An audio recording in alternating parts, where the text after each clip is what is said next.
Majelis Ta'lim Muhabbah Al-Muhajirin pimpinan Umi Fauziah. Kita doakan beliau berdua beserta seluruh keluarganya dan juga seluruh jajaran kepanitiaan. Semoga semuanya disayang Allah, dimuliakan Allah, dipanjangkan umurnya, disehatkan badannya, dimudahkan urusannya, dikabulkan hajatnya, semakin dicinta Allah Subhanahu wa taala dan Rasulnya. Sama-sama kita hormati, kita sayangi segenap pimpinan majelis ta'lim, pimpinan pondok pesantren, para hubabah, para syarifah. Mudah-mudahan semuanya senantiasa berada dalam keberkahan. Juga tentu saja semua yang hadir di majelis ini, baik ibu-ibu, kakak-kakak, adik-adik, anak-anak, semoga semuanya dirahmati Allah, disayang Allah, disyafaati Rasulullah, disayangi Rasulullah Muhammad sallallahu alaihi wa ala alihi wasallam, insyaallah. Amin ya rabbal alamin. Waktu Nabi Muhammad Isra Mi'raj, Nabi dibawa keliling surga, Nabi juga dibawa keliling menuju neraka. Dan sepulangnya Nabi Muhammad bawa cerita. Ini hujan. Iya. Baik, ada yang enggak dapat tenda? Oke.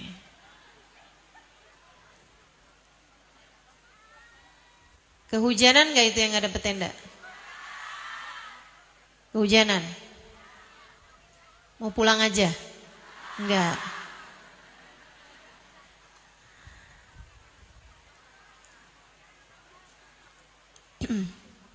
Di ruangan situ masih ada cukup ruang enggak?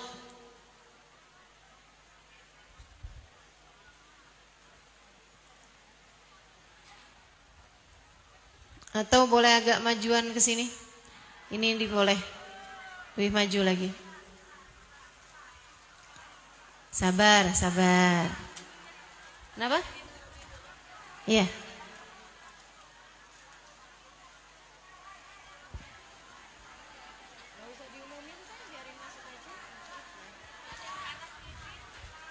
Oh.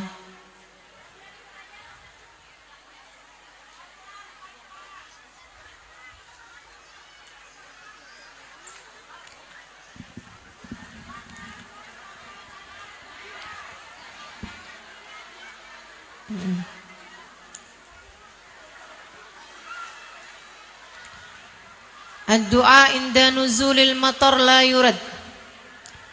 Doa ketika hujan turun tidak ditolak Allah Subhanahu wa taala. Silahkan masing-masing sebutkan hajat-hajatnya. Al-Fatihah. Allah yaqdi lana jami'al hajat. Silakan sebutkan hajat masing-masing.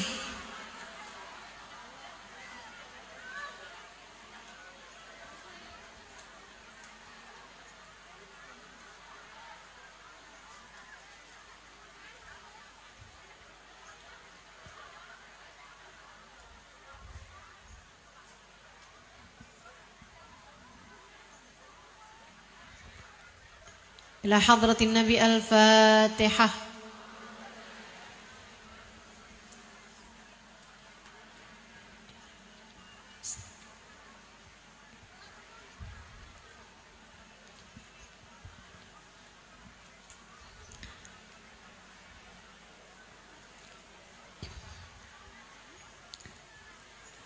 Kabarnya ada ruangan di atas. Betul ya? Nah, itu boleh silahkan. Yang nggak dapat tenda bisa naik ke atas. Di ruangan sana tuh. Baik, bisa dilanjutkan? Waktu Nabi Muhammad Isra dan Mi'raj, Nabi Muhammad dibawa Allah keliling surga, dibawa Allah keliling neraka. Kemudian Nabi Muhammad bercerita, sewaktu beliau telah sampai di bumi, ra'aitu lailata an usriya bi anna aktsar ahlin nar minan nisa. Malam saya di Isra Mi'rajkan, saya lihat di neraka kebanyakan penghuninya dari golongan kaum wanita. Tentu bukan artinya perempuan banyak ada di neraka dibandingkan dengan laki-laki, karena bisa juga berarti bahwa akhir zaman wanita jumlahnya lebih banyak daripada pria. Akan tetapi banyak di antara para sahabat yang kemudian bertanya kepada Nabi Muhammad, apa hal yang dapat membuat perempuan banyak berada di dalam neraka? Lima dzalika ya Rasulullah. Kata para sahabat, kenapa begitu wahai Rasul? Kenapa banyak laki-laki ada dalam, kenapa banyak perempuan ada dalam neraka? Nabi pun bercerita. Boleh yang pindah tempat, hanya berpindah badan aja, tidak bergerak suaranya, boleh?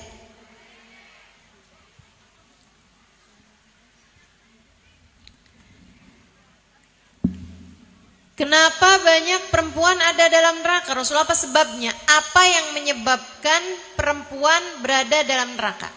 Maksudnya, apa dosa yang membuat Allah murka terhadap seorang perempuan yang membuat dia berada dalam neraka? Dan alhamdulillah ada yang nanya.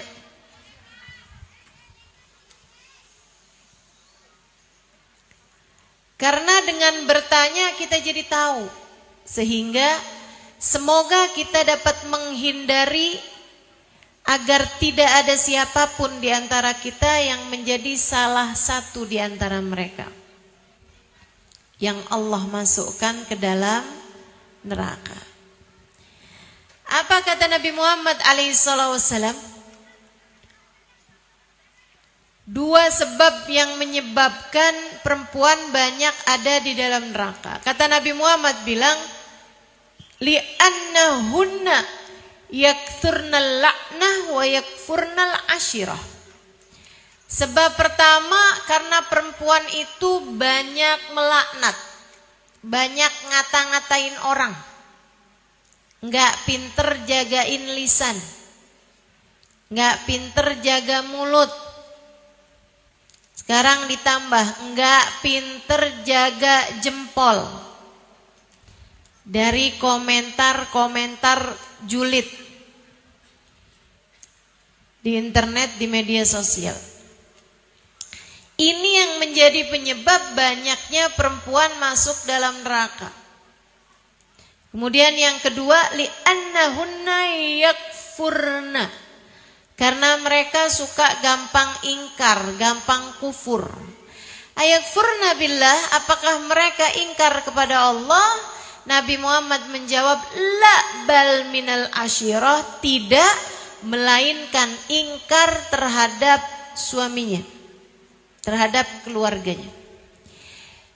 In ahsantum bihinna sanah, perempuan neraka nih kalau suaminya berbuat baik padanya setahun, kemudian disakiti sekali, dia akan bilang sepanjang hidup sama kamu, kamu gak pernah berbuat baik padaku sama sekali.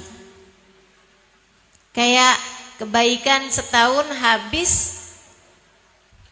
dibakar sama kejelekan dia sekali aja.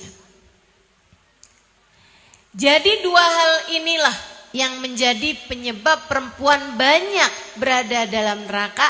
Dan kalau kamu mau lebih memperhatikan, dua hal ini pula lah yang banyak menjadikan rumah tangga juga serasa berada dalam neraka. Istri yang tidak pandai menjaga lisannya. Istri yang tidak pandai berterima kasih kepada suaminya.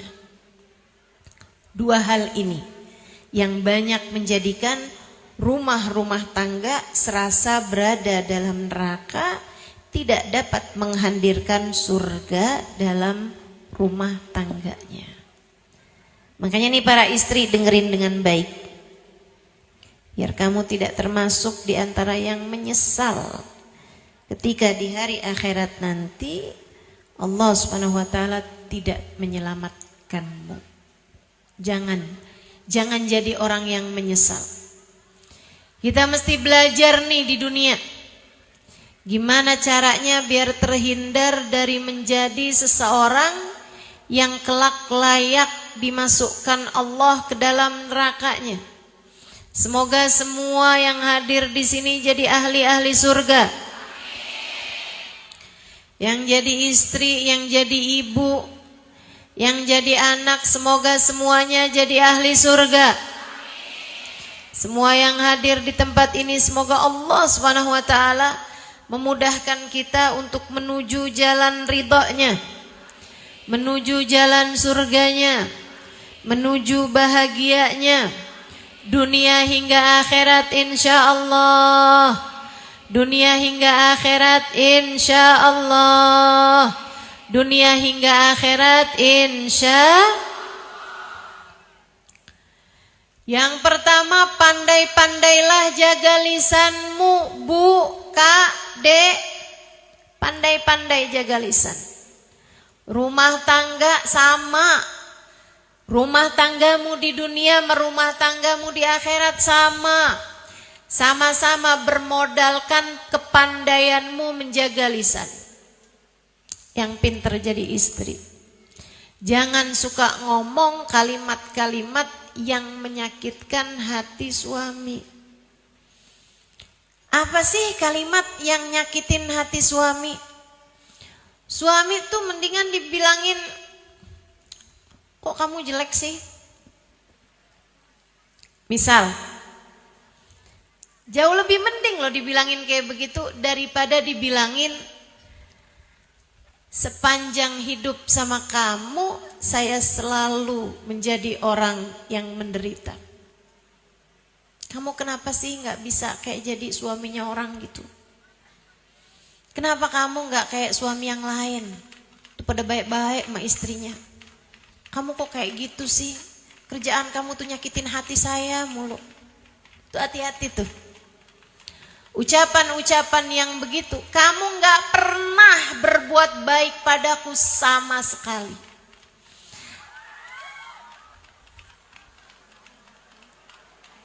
Kamu selalu jadi orang yang menyakiti hati saya. Nih kalimat-kalimat yang seperti inilah yang banyak menghancurkan seorang istri hingga menghancurkan rumah tangganya.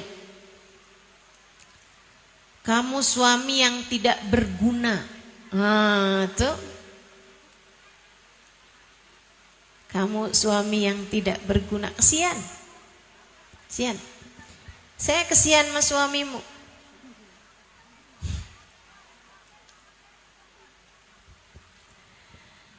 Saya kesian sama suamimu kalau suamimu kamu omongin kayak begitu.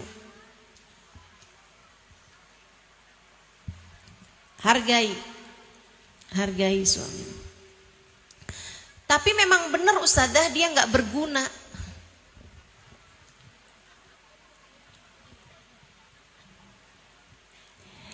Seorang wanita yang mulia akan dapat memuliakan suaminya, siapapun suaminya. Hanya perempuan yang hina yang akan selalu menghina suaminya, siapapun suaminya. Perlakuanmu kepada suamimu tidak menunjukkan siapa dia, menunjukkan siapa kamu. Saya ulangi, Perlakuanmu kepada suamimu tidak menunjukkan siapa dia, menunjukkan siapa kamu. Perempuan yang mulia, suaminya siapapun gak akan pernah ngomong kasar, gak akan pernah ngomong kotor, gak akan pernah manggil suaminya dengan nama yang ada di kebun binatang. Gak ada. Walaupun suaminya udah nyebutkan nama 10 binatang sekalipun, dia gak akan jawabin, emang cuman kamu yang tahu nama-nama binatang? Saya juga hafal. Gak gitu. Wanita yang mulia akan mampu memuliakan suaminya. Karena urusannya dengan dirimu sendiri, Kak. Urusanmu, perlakuanmu kepada suamimu adalah urusanmu dengan hisabmu sendiri, Dek. Saya sampaikan kepadamu atas nama cinta.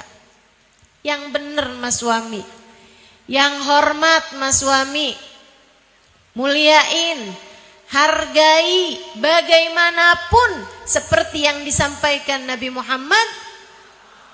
Fanduri ilaih fa innama huwa jannatuki wa naruki. Perhatikan betul bagaimana perlakuanmu kepada suamimu. Ia adalah jalan surga ketika kamu memuliakan dia, jalan neraka ketika kamu menghina dan menyia-nyiakan dia.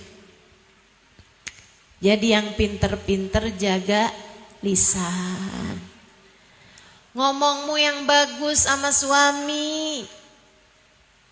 Ngomongmu yang bagus. Yang bagus tuh yang gimana Ustazah? Nih, banyakin pujian. Banyakin pujian. Sama suami tuh yang sering muji.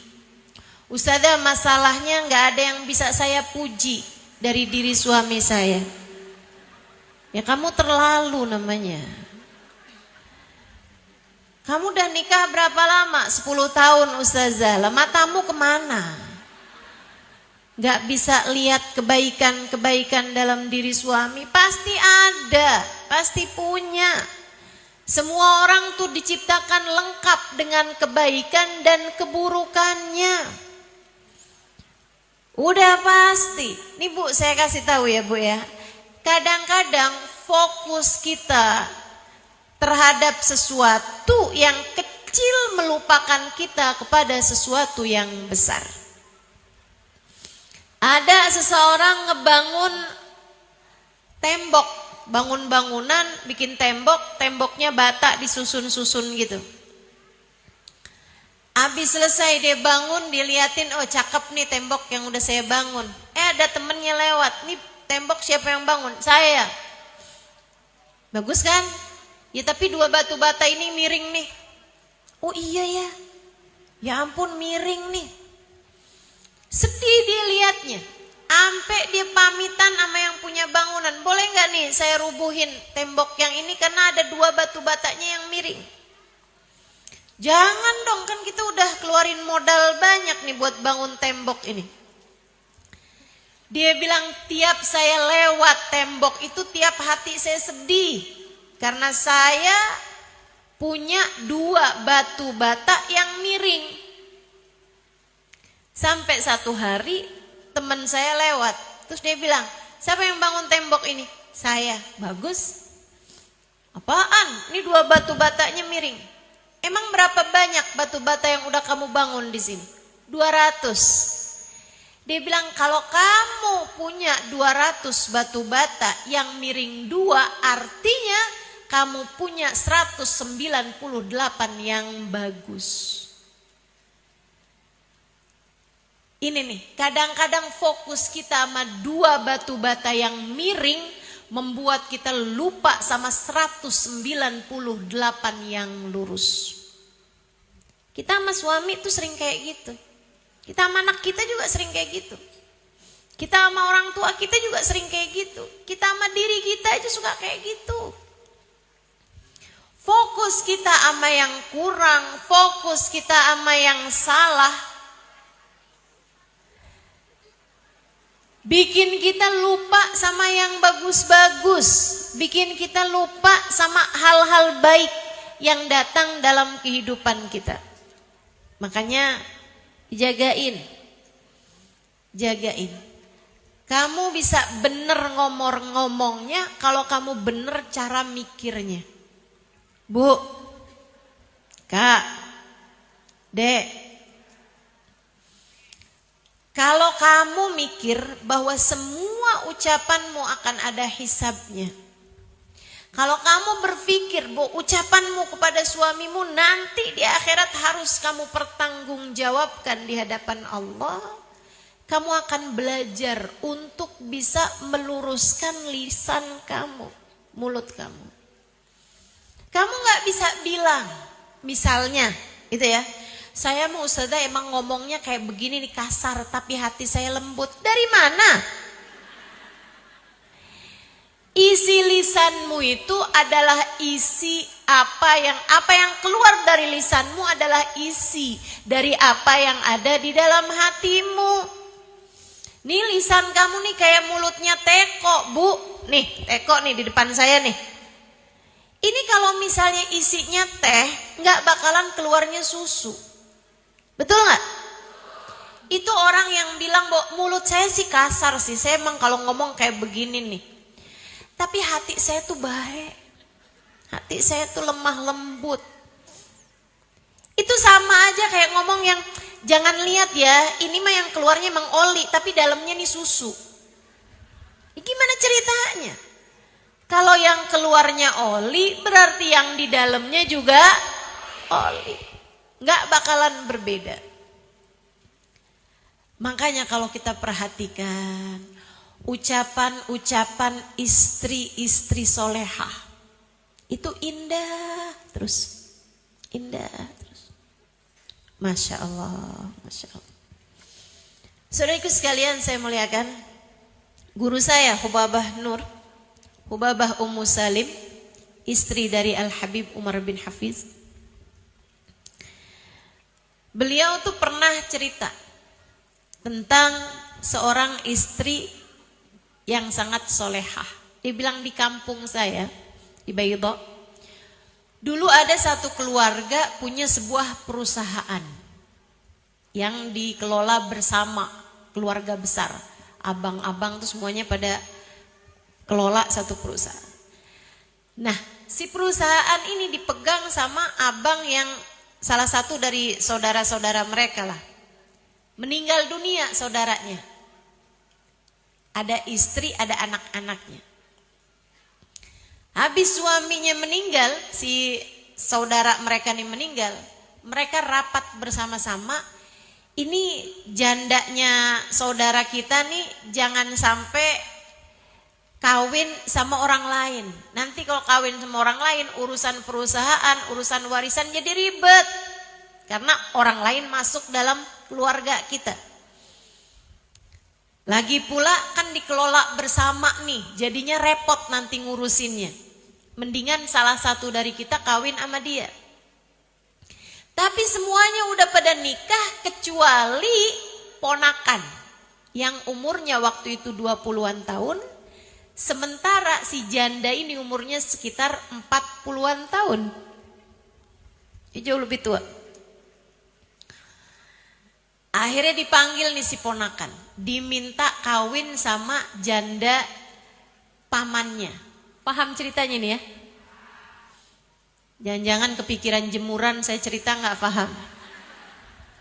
Nah nggak apa-apa, baju basah, cuman basah aja pakai air kok. Teman-teman sekalian, akhirnya nih karena dia mau dikawinkan sama istri pamannya, mantan atau iya mantan istri pamannya, janda pamannya, dan umurnya 2 kali umur dia gitu. Dia kan nggak mau. Jadi dia bilang, ayolah bapak, janganlah saya dikawinkan. Masa umurnya jadi kayak umur umi saya? Ayolah nak, udah kawin aja nak. Kita nih lagi beresin urusan-urusan keluarga besar kita nih. Udah gampang, nanti kalau kamu dapat setahun, 2 tahun kepengen kawin lagi, ya nggak apa-apa, nanti kita cariin. Akhirnya dengan terpaksa si anak ini kawin juga. Kawin sama janda ini tadi. Setahun, 2 tahun, 3 tahun, adem ayem tuh rumah tangga. Sampai 20 tahun kemudian. Si istri mulai sakit-sakitan. Kawin kan umur 40 tuh. 20 tahun kemudian umur 60. Ibu-ibu tahu dong yang umur 60. Kaki udah mulai pegel-pegel. Di samping tempat tidur dulunya parfum wangi-wangi, sekarang pertolongan pertama pada kecelakaan.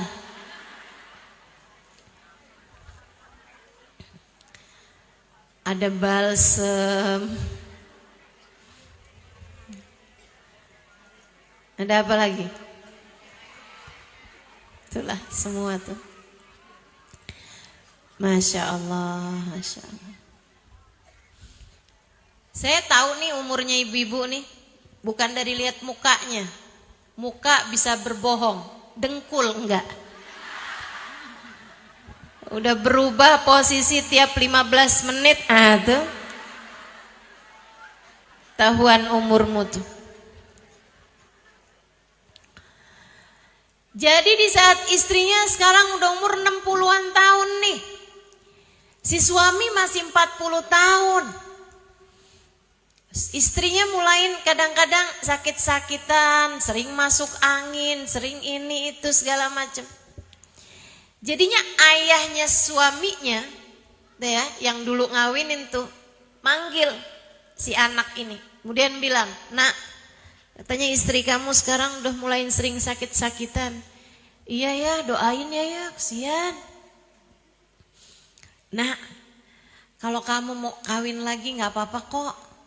Kamu tinggal sebut aja, nanti kita lamarkan dia. Dan nanti istri kamu biarkan ibu kamu yang ngomongin. Gak apa-apa. Nanti biar dia ngomongin baik-baik, insya Allah. Sebagai perempuan yang soleha, mungkin dia mau denger gitu, gak apa-apa." Apalagi kan mengingat suaminya masih muda ini tadi gitu kan ya. Dan juga sekarang udah sakit-sakitan gitu si istrinya. Tapi ternyata jawaban suaminya luar biasa. Si anak tadi nih dia bilang, "Jangan ayah, jangan. Saya gak sampai hati untuk melakukannya." Dia bilang, "Kenapa memangnya, Nak?" Dia bilang, "Dari awal-awal nikah sampai dengan sekarang, saya gak tahu mukanya dia kalau lagi cemberut kayak gimana. Tiap kali saya lihat dia tersenyum. Tiap kali saya panggil dia bilang, 'Lebek Habibi.' Gak apa-apa sayang, gak apa-apa." Dia membuat saya menjadi setara raja.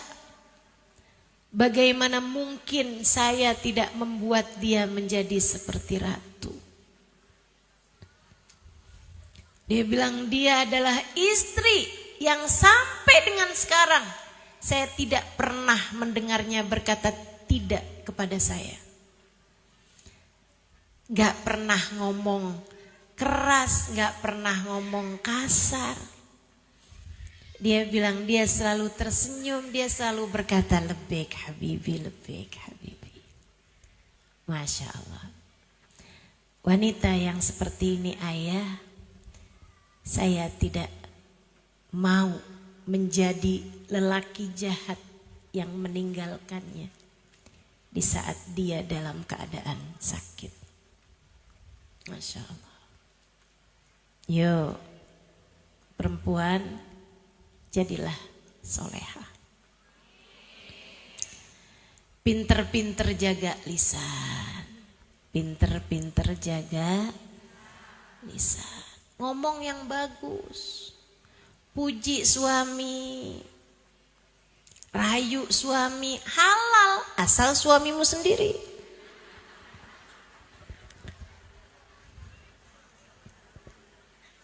Jangan sampai nih ngomongnya bagus-bagus, merayu sama suami orang. Jangan. Sama suamimu sendiri tuh. Kadang-kadang kalau ngomong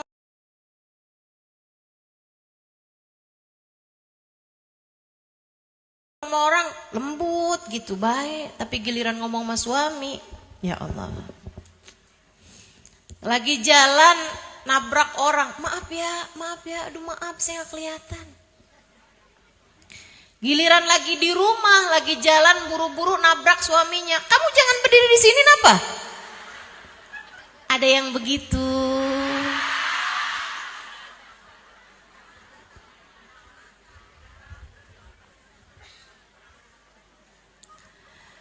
Kalau ada orang nih sama orang lain, dia ngasih kamu tempat duduk misalnya di bis, makasihnya sampai nggak kelar-kelar. Tapi giliran sama suami ngasih nafkah, suami naikin galon, suami masangin lampu. Emang udah kewajibannya saja.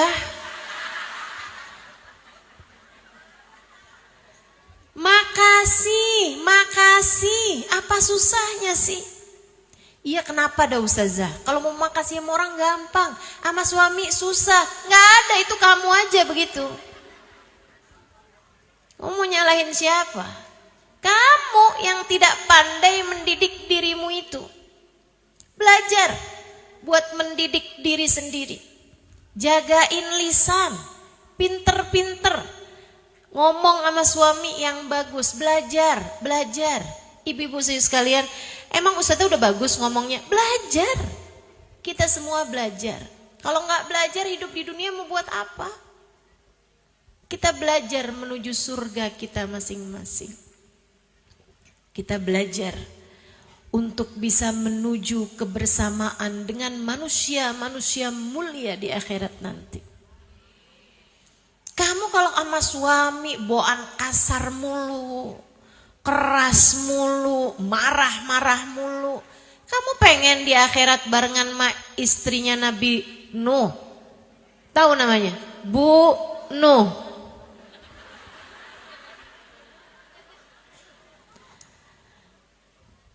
Jangan sampai di akhirat kita bersama dengan orang-orang yang dimurka Allah Subhanahu wa taala. Kata Nabi Muhammad sallallahu alaihi wasallam, "Ayyuma imra'atin qalat li zawjiha ma ra'ait fika khairan qad tahwi biha fi nari jahannam sab'ina kharifa." Kalau ada seorang perempuan berkata pada suaminya, "Kamu enggak pernah berbuat baik padaku sama sekali. Kamu gak pernah nyenengin hati saya. Sepanjang hidup mah kamu sengsara mulu saya, menderita mulu saya. Kamu selalu menyakiti hati saya." Kata Nabi Muhammad, ucapan itu menjadikan seorang perempuan, seorang istri terjerumus neraka jahanam 70 tahun lamanya. Kita gak mau di akhirat diseret ke neraka oleh lisan kita sendiri. Jangan sampai. Di akhirat kita ditarik ke neraka sama lisan kita sendiri.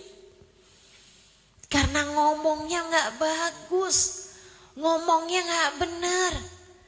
Saudariku sekalian yang saya muliakan, dan kalau bicara ngomong bagus, ngomong benar, berterima kasih, memuji, berkomentar yang baik-baik, yang harus mendapatkan kebaikanmu itu adalah orang yang paling dekat denganmu.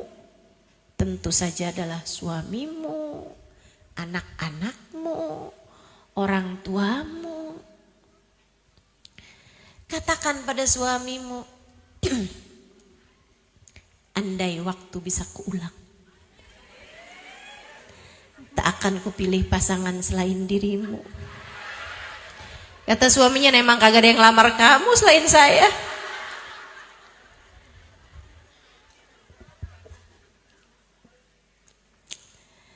Sampaikan pada suamimu, ada banyak hal yang saya sesali.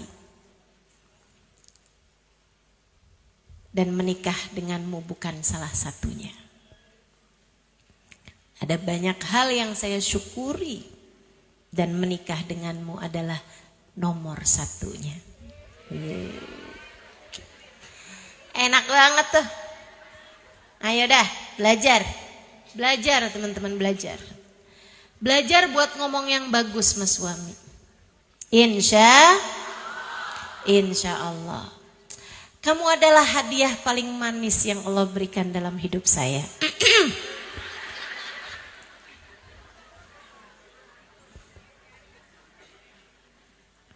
Terima kasih. Saya tidak dapat membayangkan hidup tanpa kehadiran kamu. Itu kan enak, suami dengernya adem. Suami dengernya tuh kayak yang, ya Allah. Udah tuh kayak diguyur air es di saat lagi panas-panasnya. Adem. Belajar buat bisa kayak begitu. Sayyidah Khadijah bintu Khuwailid, istri baginda kita Nabi besar Muhammad. Dulunya wanita kaya raya. Segala apa yang dia mau tersedia. Apapun yang dia inginkan ada. Punya banyak harta melimpah ruah. Punya banyak pelayan. Punya perdagangan, bisnis sangat besar. Tapi menikah dengan Nabi membuatnya habis-habisan. Hingga bahkan pada puncaknya mereka sekeluarga diboikot. Nabi Muhammad tinggal di rumah pengasingan.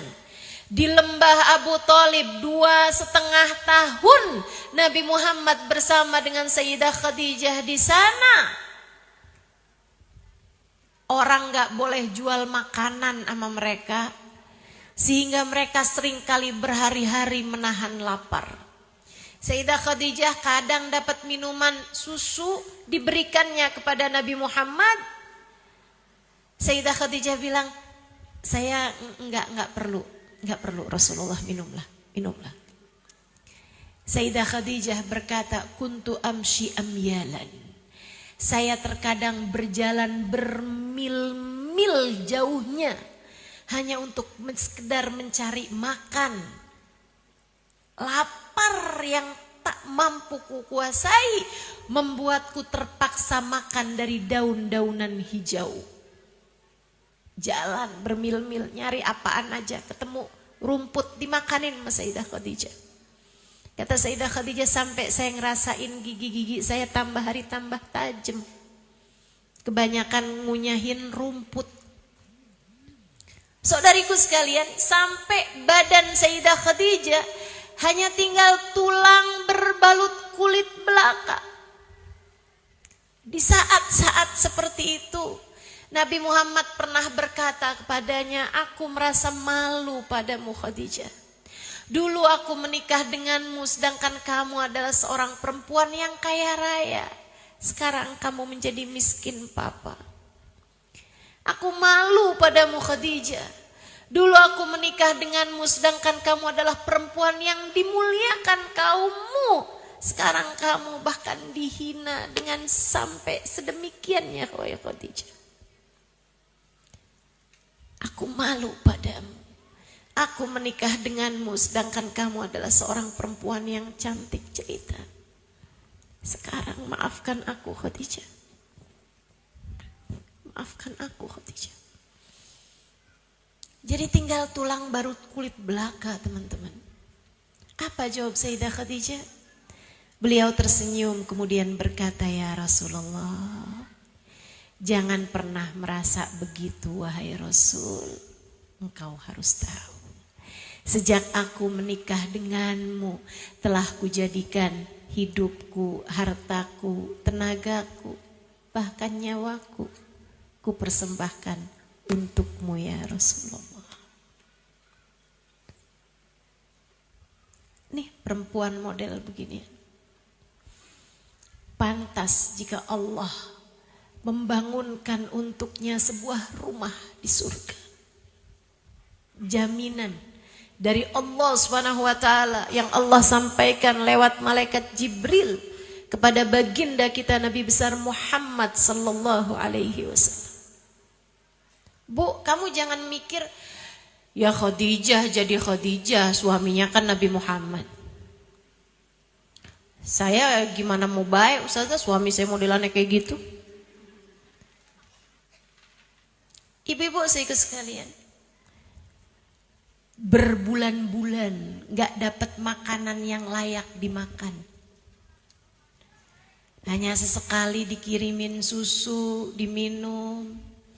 Hanya sesekali mendapatkan kiriman roti-roti kering, dimakan. Kemudian jagain lapar lagi sampai berhari-hari lagi. Kamu sanggup? Kamu sanggup? Sayyidah Khadijah bersama dengan segala kesusahannya dalam kehidupan. Sayyidah Khadijah bersama dengan segala lara, duka, air mata, perjuangan. Bersama dengan itu semuanya, innaha maqalat la qattu inda zawjiha. Sesungguhnya Khadijah adalah istri yang tak pernah berkata tidak kepada suaminya. Saudariku sekalian yang saya muliakan, ini bukan tentang siapa suamimu, ini tentang kamu, bagaimana akhlakmu kepada suamimu. Kamu tidak akan dihisab atas apa yang dilakukan suamimu kepadamu. Kamu hanya akan dimintai pertanggungjawaban atas perlakuanmu kepada suamimu. Suamimu lagi pengen marah-marah, ya udah biarin, kamu jangan. Suamimu lagi pengen kesel sama kamu, ya udah biarin, kamu jangan. Tetaplah jaga diri, tetaplah jaga lisan. Sebab apa yang kamu lakukan semuanya hanya akan kembali kepada dirimu sendiri. Belajar buat sabar. Belajar buat benar. Belajar untuk selalu soleha. Kapanpun, dimanapun, dan dalam keadaan seperti apapun. Insya Allah. Tuh, paling utama, jaga lisan. Pengen menghadirkan surga dalam rumah tanggamu, mesti pinter-pinter jagain lisan. Dan Bu, nih mumpung belum masuk nisfu Sya'ban, jangan sampai di malam nisfu Allah turunkan ampunan, kamu tidak mendapatkannya. Salah satu penyebabnya adalah karena suamimu tidak ridho padamu.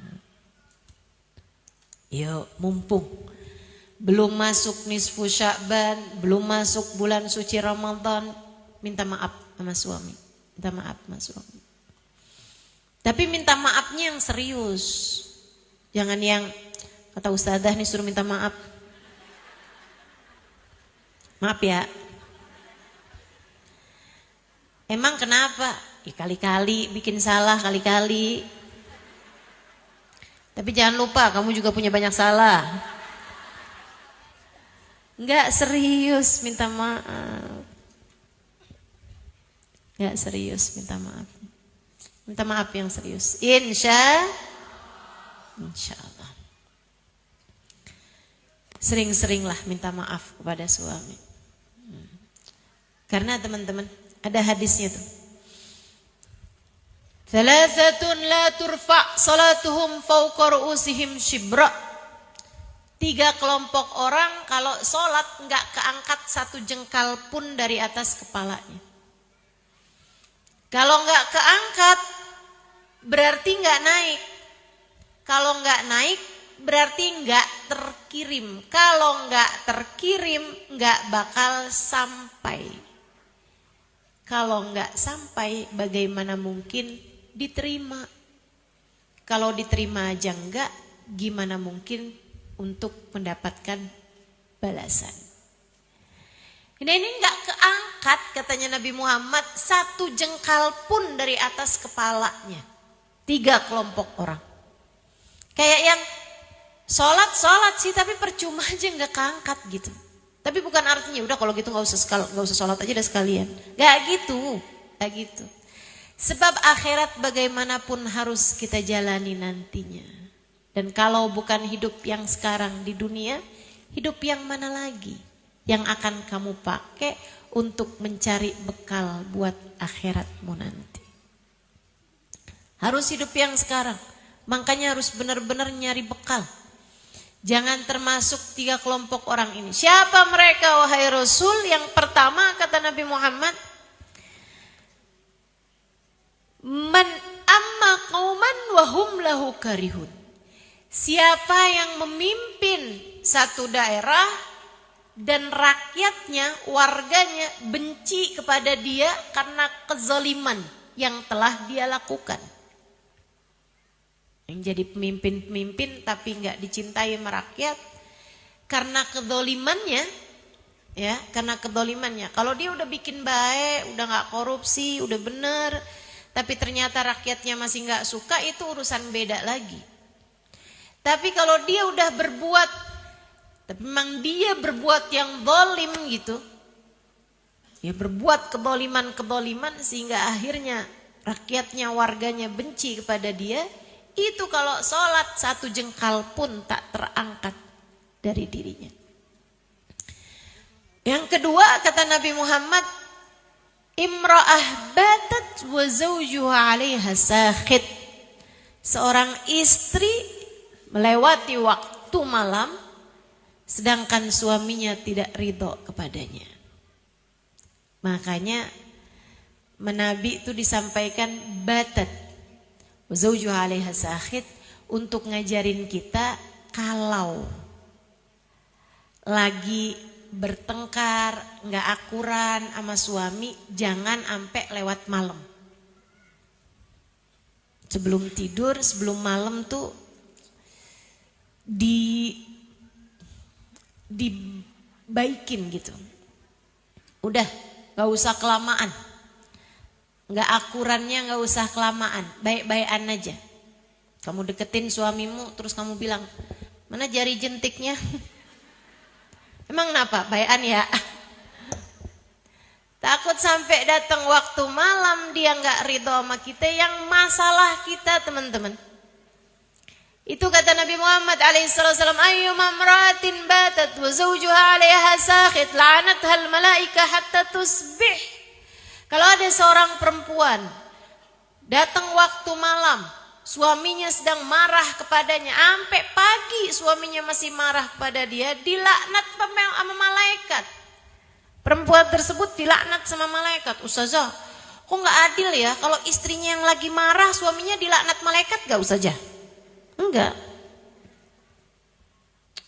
Kok nggak adil gitu Ustazah?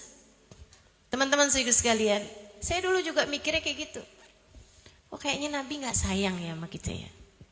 Kita disuruh baikin melaki, suruh jangan sampai datang waktu malam. Kita nggak minta maaf sama dia, gitu. Tapi abisnya saya jalanin, karena hadis ini saya jadi takut. Jadi takut memalamkan masalah sampai besok pagi. Suami marah malam tuh saya takut. 1, takut dilaknat malaikat. Kayaknya percuma kalau saya sholat ini, sholat itu. Gak bakalan keterima juga gitu. Yang kedua, saya takut mati. Itu gimana ceritanya kalau saya sampai mati dalam keadaan suami gak ridho. Yang namanya kematian kan bisa datang kapan waktu.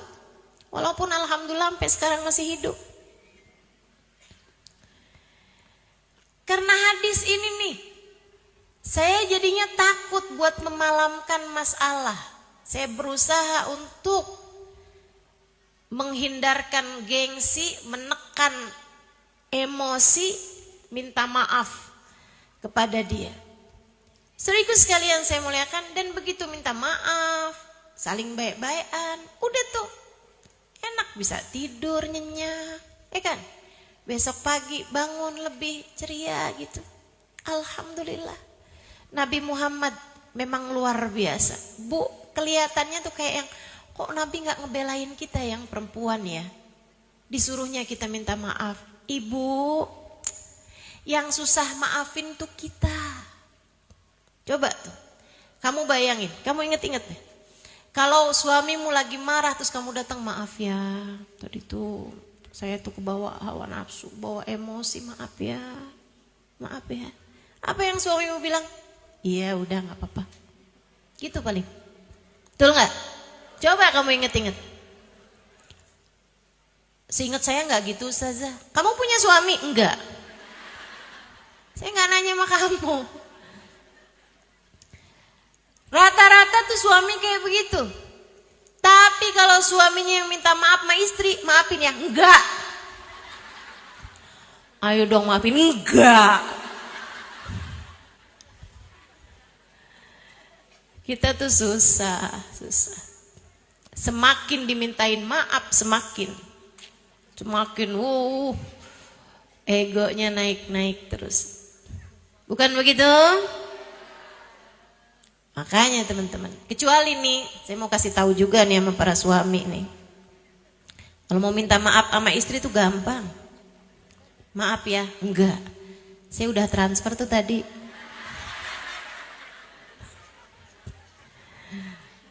Tuh gampang tuh minta maafnya. Ya Allah, ya Allah.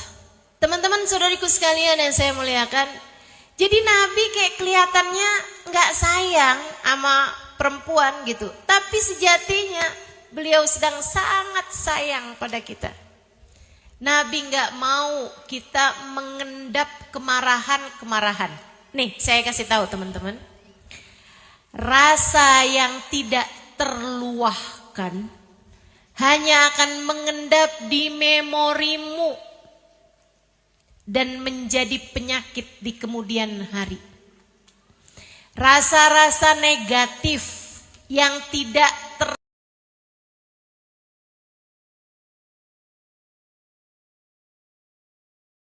tersampaikan, tidak terluahkan. Itu ya, kamu kesel, ya udah dibawa tidur aja deh, besok mungkin lebih baik. Kamu marah, udah gak apa-apa biarin aja deh. Kamu lagi penuh dengan amarah apapun aja bentuknya tuh, kemarahan-kemarahan, bahkan dari kecil tuh. Itu teman-teman saudaraku sekalian, kayak kotak sampah kamu isi gak pernah kamu buang-buang. Tuh kayak gitu tuh. Kayak gitu. Bad mood aja gitu. Moodnya jadi gak bagus aja gitu kan. Bawaan marah-marah mulu. Anak dimarahin, suami dimarahin, tetangga dimarahin, orang gak salah dimarahin, di jalanan dimarahin. Ada tuh kan modelan perempuan kalau ngomong marah aja. Iya tuh Ustazah, kenapa ya Ustazah saya suka kayak begitu? Itu gara-gara rasa-rasa negatif yang tidak terkeluarkan dari dalam hatimu. Ia jadi timbunan sampah memenuhi ruang hatimu itu. Karena membiarkan masalah, mengendapkan masalah. Itu sebabnya Nabi yang tahu diri kita nih kayak apa, sama Nabi disuruh kamu jangan malemin masalah, minta maaf sebelum tidur. Kalau kamu tidur dalam keadaan saling marah-marahan, kamu akan dilaknat malaikat sampai pagi hari. Nabi kelihatannya kayak ngancem, padahal itu biar kamu nggak jadi sakit, nggak jadi orang yang pribadinya buruk, nggak jadi orang yang karakternya berantakan, nggak jadi orang yang hidupnya sumpek terus-terusan, nggak jadi orang yang sedih terus-terusan. Justru karena rahmatnya kepada kita, makanya Nabi diajarin begitu. Bahkan Nabi ngajarin lagi nih. Tapi Tapi Rasul, ini masalah berat banget Rasul. Saya gak bisa maafin suami saya dalam waktu dekat. Kata Nabi, oke kalau gitu 3 hari. Jangan lebih dari 3 hari. Jangan lebih 3 hari. La yahil limri'in. Gak halal, kata Nabi. Gak halal bagi seseorang untuk mendiamkan suaminya, temennya, dalam keadaan marah ya, lebih dari 3 hari.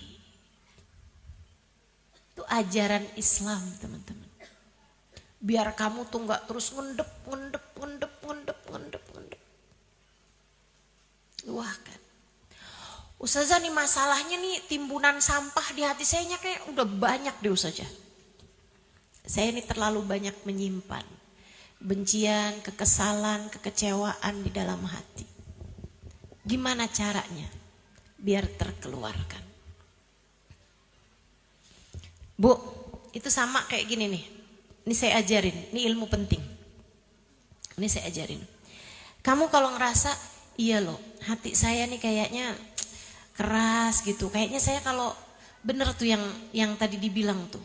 Keluarnya tuh kasar, keluarnya itu kalimat-kalimat yang gak bagus, keluarnya kata-kata yang menyakitkan gitu.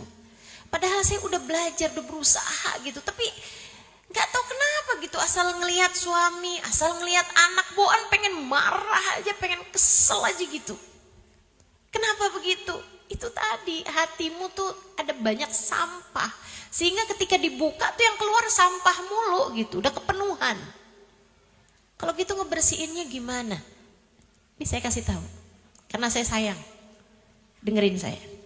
Gimana cara membersihkan air di gelas yang sudah penuh dengan air oli misalnya. Ini isinya oli nih, gelas nih misalnya. Saya mau bersihin. Gimana caranya?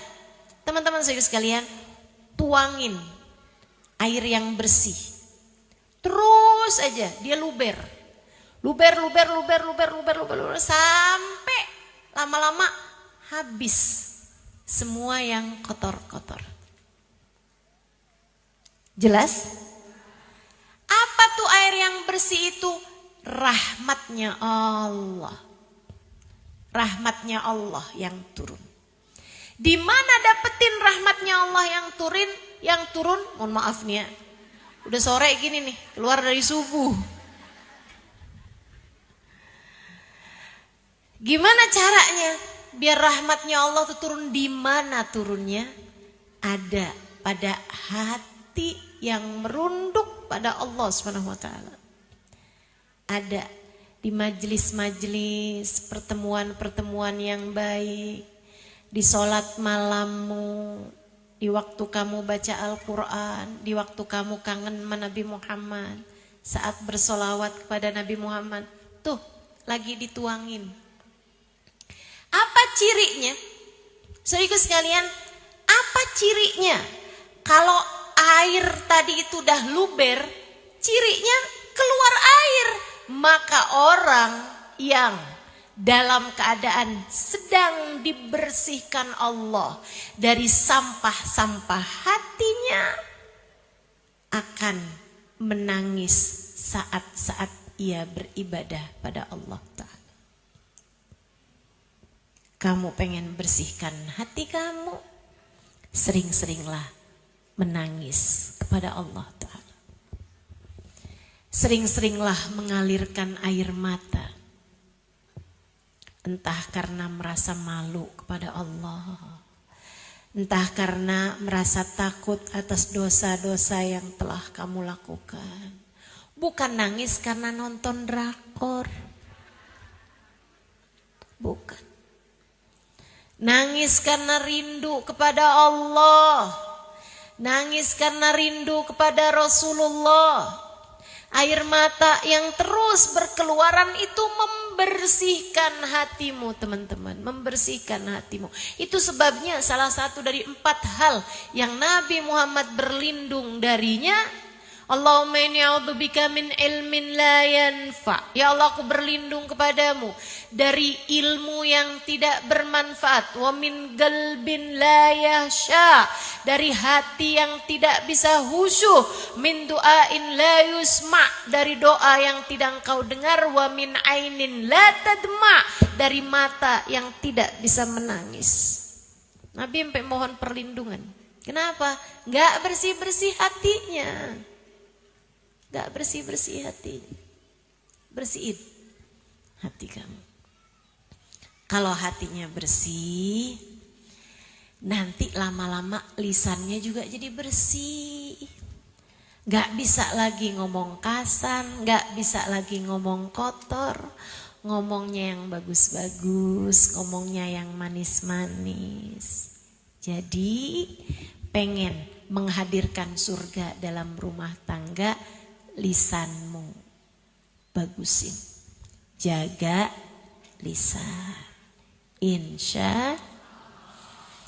Yang keduanya, kata Nabi Muhammad, penyebab perempuan banyak masuk neraka li annahunna yakfurna, karena perempuan tuh suka gampang ingkar. Yakfurna billah, ingkar sama suaminya, gak beriman gitu, ingkar kepada Allah wahai Rasul, gak beriman kepada Allah. La bal minal asyirah, bukan, tapi ingkar kepada suaminya. Gak pinter bersyukur. Itu tadi ngelihat suaminya kayak yang laki nih gak ada gunanya nih, bikin susah hidup saya aja nih. Kayaknya yang lebih mudah hidup saya kalau saya gak punya dia nih. Gimana nih cara saya mengenyahkan dia dalam kehidupan saya? Astagfirullah. Pandai-pandailah berterima kasih. Mesti belajar, terus belajar, terus belajar. Lihatin kebaikan-kebaikan dia dan berterima kasihlah. Dihargain. Berterima kasihnya tuh disampaikan apa enggak? Lebih bagus jika disampaikan. Makasih ya. Kenapa makasih? Ya kamu udah transfer. Ya kan biasanya juga saya transfer. Ya makasih. Makasih. Kan ada juga yang gak mau transfer. Kamu mau transfer. Alhamdulillah, makasih ya saya. Mudah-mudahan rezeki kamu tambah berkah. Enggak, maksud saya ngajarin kamu ngomong gitu sama suami. Saya gak lagi doain kamu. Nih ibu-ibu nih kalau urusan rezeki berkah, amin. Rezeki banyak. Tuh kan?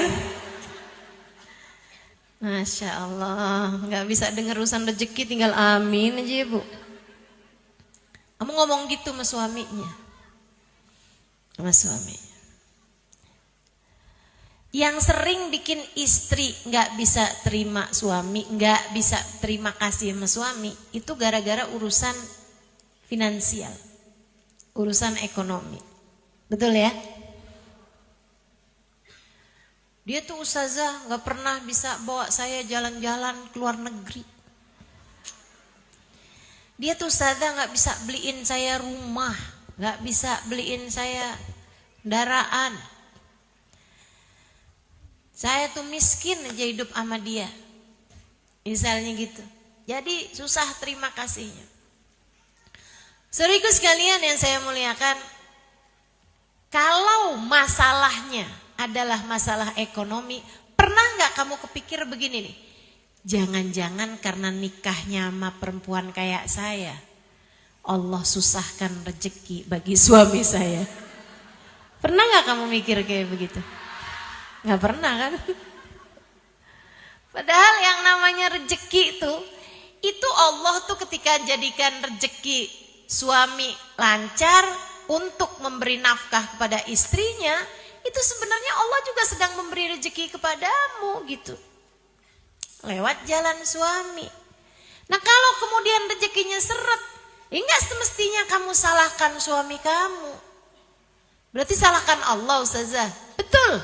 Tapi lewat introspeksi. Kenapa Allah memberikan rezeki kepada saya nih susah? Kenapa? Bukan artinya salahkan Allah ya ini ya. Jangan salah paham. Maksud saya itu yang memberi rezeki yang seret itu adalah Allah Subhanahu wa taala. Kamu tinggal introspeksi.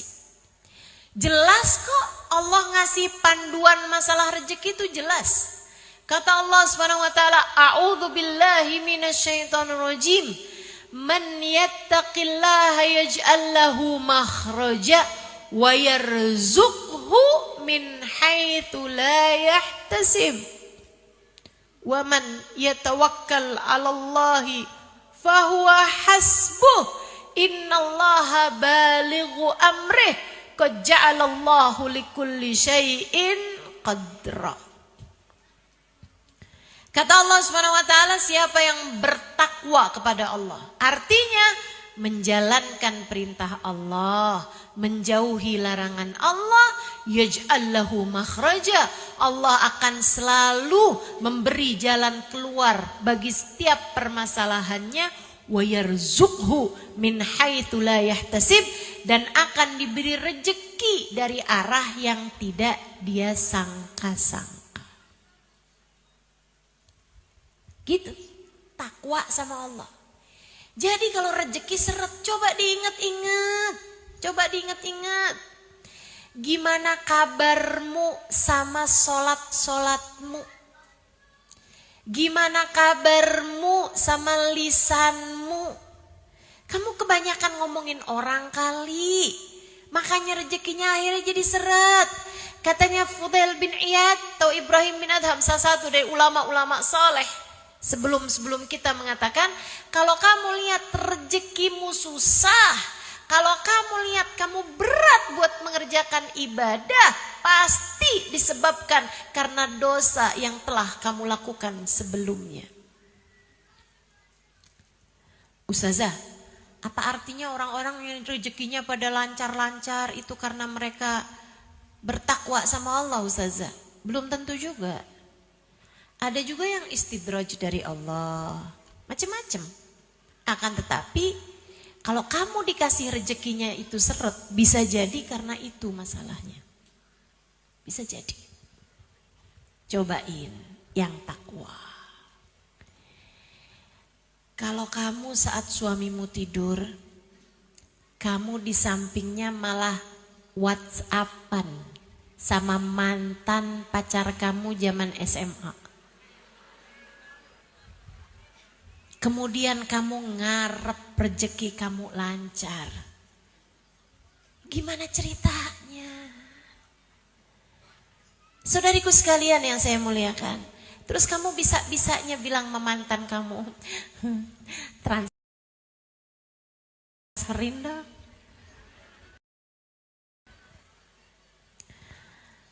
Kamu bahkan meminta kepada yang gak halal bagi kamu. Teman-teman sekalian, minta sama yang halal aja bukan perbuatan yang baik, apalagi minta kepada yang halal bagimu.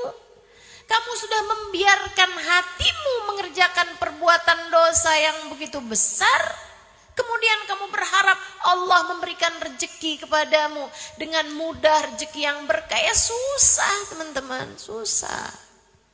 Yuk, benerin. Kualitas mutu hidupmu tuh bagusin. Banyakin istighfar, minta ampun sama Allah. Cobalah bangun di waktu malam. Cobalah bangun di waktu malam.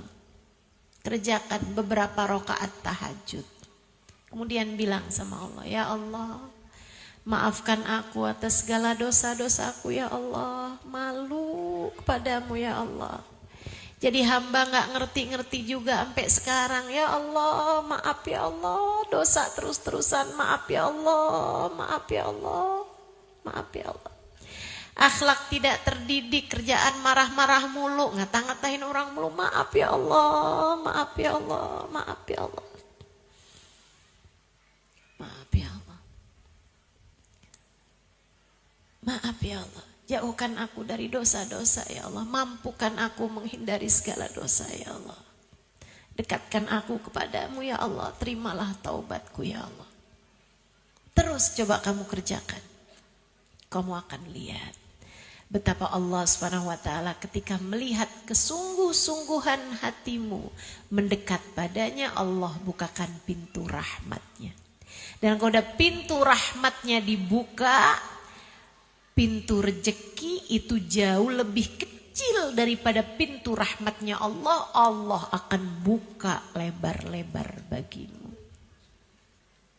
Gitu teman-teman. Gitu.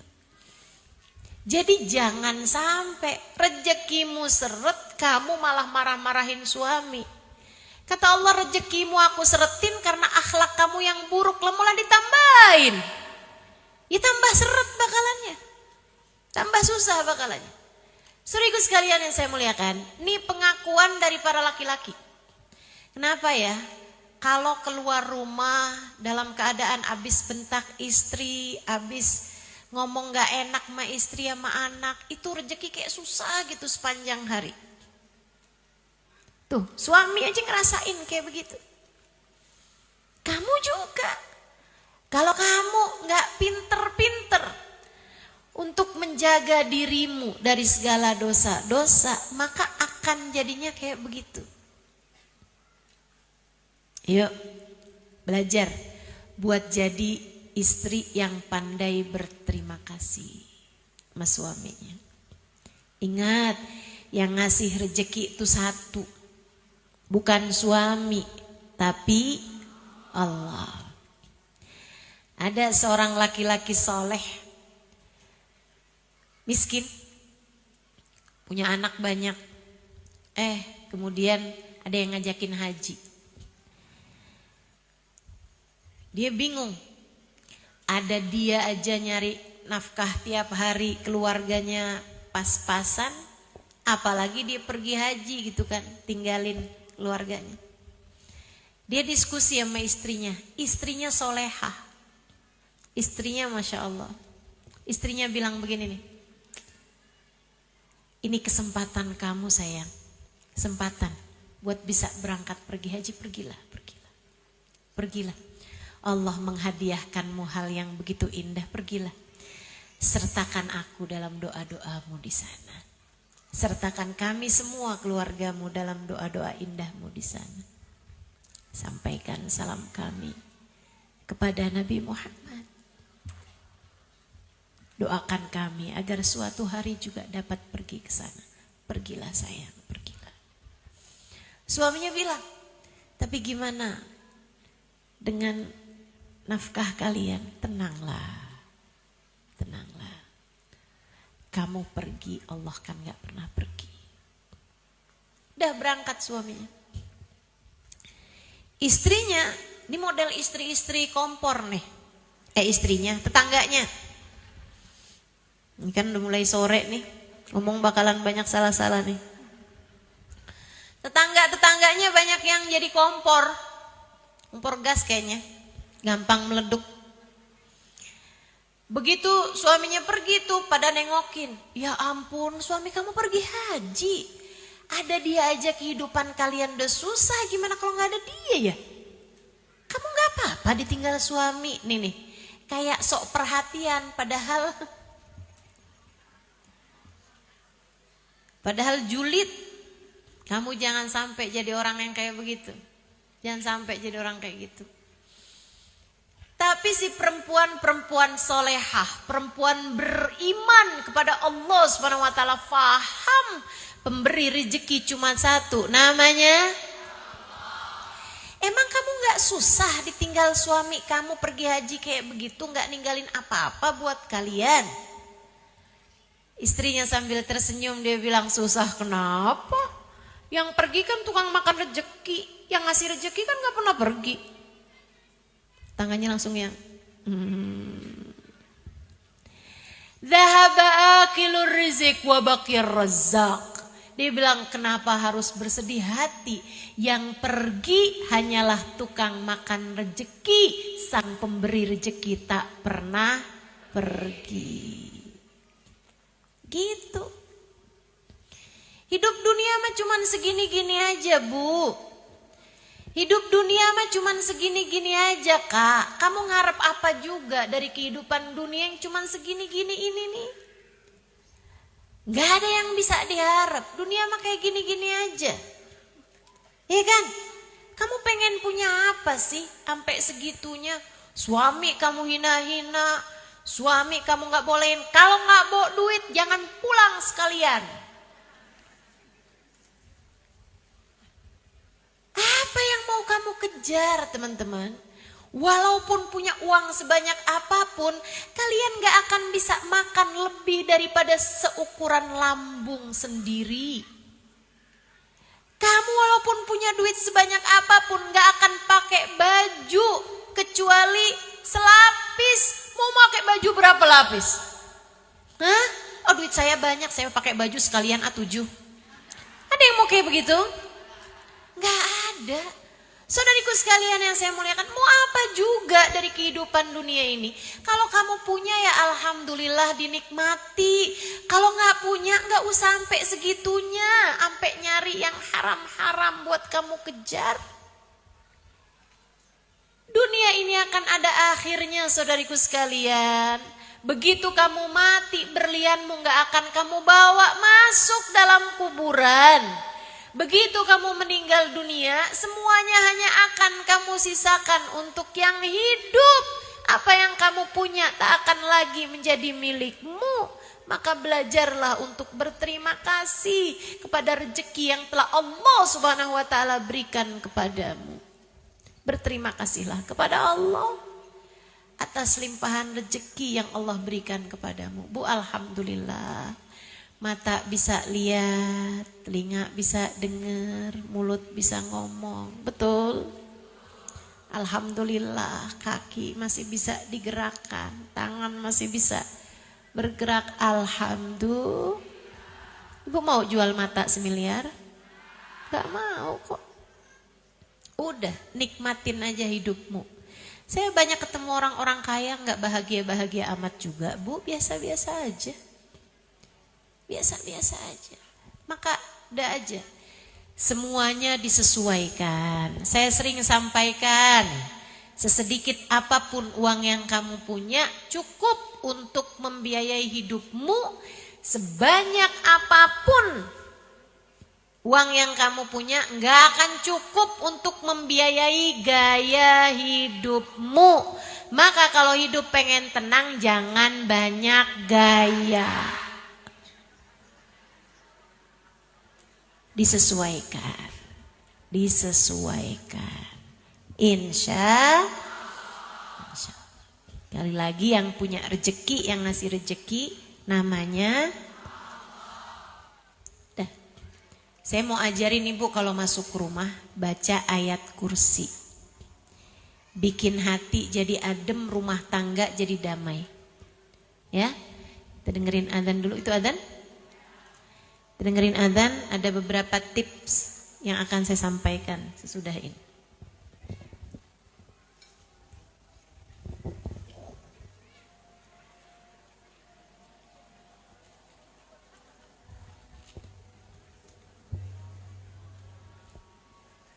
La haula wala quwwata illa billah. La haula wala quwwata illa billah. La haula wala quwwata illa billah.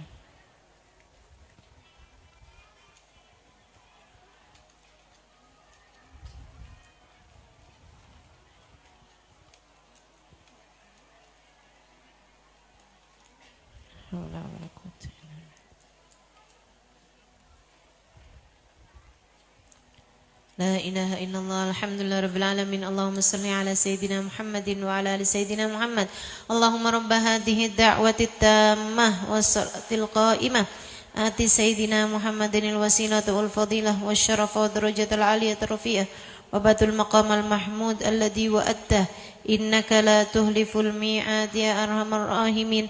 Rabbi ighfirli wa li walidayya, Rabbi ighfirli wa li walidayya, Rabbi ighfirli wa li walidayya, Rabbi ighfirli wa li walidayya, Rabbi ighfirli wa li walidayya warhamhuma kama rabbayani saghira. Wa sallallahu ala sayyidina Muhammadin wa ala alihi wa sahbihi wa sallam. Walhamdulillahi rabbil alamin. Itu yang pertama. Baca ayat kursi setiap masuk rumah. Itu bikin kamu jadi lebih gampang nahan emosi. Tuh, kalau di rumah sering marah-marah apa tuh, biasanya juga gara-gara setan juga tuh, digangguin setan. Makanya usahakan kalau masuk rumah baca ayat kursi, biar gak banyak setannya. Ya, itu satu. Kemudian yang kedua, tiap masuk rumah juga habis ucap salam baca surat Al-Ikhlas. Bismillahirrahmanirrahim. Qul huwallahu ahad, Allahus samad, lam yalid walam yulad walam yakul lahu kufuwan ahad. Diajarkan Nabi kepada seorang sahabat yang ngadu menabi banyak utangnya. Ya Rasulullah, daqat alaina dunya. Wahai Rasul, dunia jadi sempit buat saya Rasul. Bingung mau kemana-mana. Nah begitu kata Nabi. Utang banyak Rasul, rezeki diharapkan dari sini nggak dapat, dari sini nggak dapat. Ya ampun, pusing Rasulullah. Apa yang harus kami lakukan? Nabi Muhammad ajari. Idza dakhala ila baitak, kalau kamu masuk dalam rumah, fasallim ala ahli, ucapkan salam. Assalamualaikum. Ya, kalau masuk rumah ucap salam. Kemudian kata Nabi Muhammad, "Tsumma surat Al-Ikhlas." Kemudian bacalah surat Al-Ikhlas. Berapa kali Ustaz? Sekali aja. Kali aja. Sambil jalan apa berdiri? Boleh aja. Boleh sambil jalan, boleh sambil berdiri. Masuk rumah, Assalamualaikum. Wallahu ahad, bismillahirrahmanirrahim. Wallahu ahad, Allah subhanahu wa ta'ala. Terus kalau di rumah nggak ada kerjaan apa-apa, keluar lagi aja, masuk lagi, baca lagi. Dikerjain tuh sama sahabat. Bulan, 2 bulan, 3 bulan, 4 bulan. Datang lagi sama Nabi Muhammad. Ya Rasulullah, jazakallah anna khair ma jaza nabiyan an ummati. Makasih Rasul udah ngajarin segala-gala sama kami umatmu.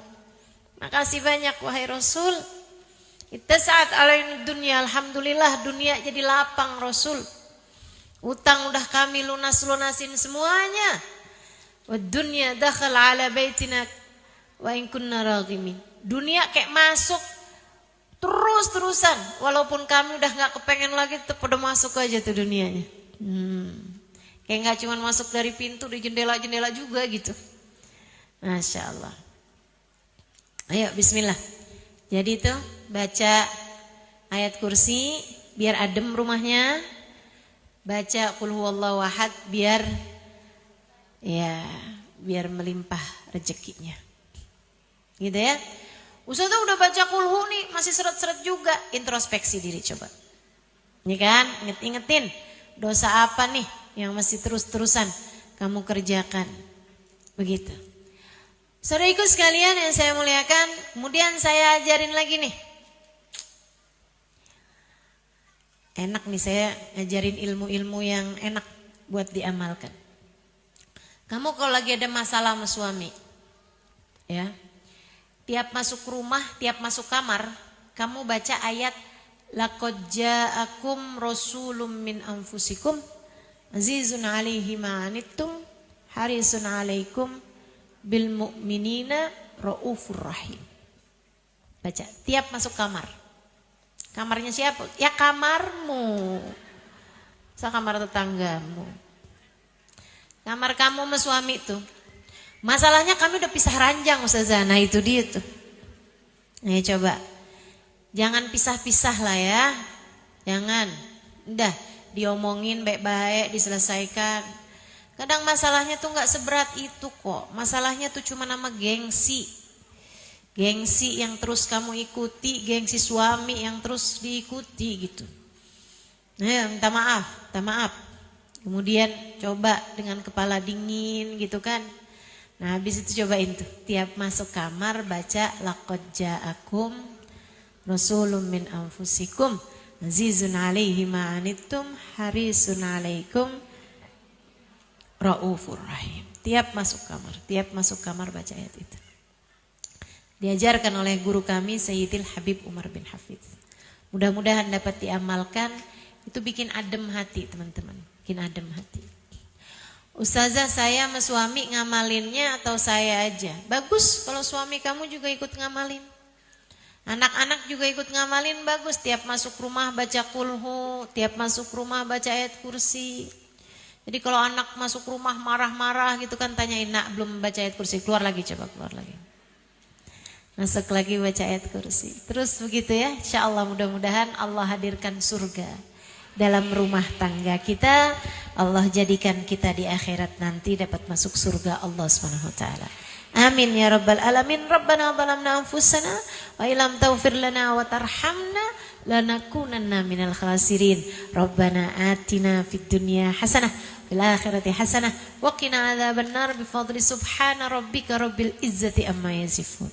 Wassalamun alal mursalin walhamdulillahi rabbil alamin. Wa ila hadratin Nabi Muhammad sallallahu alaihi wasallam. Al-Fatihah.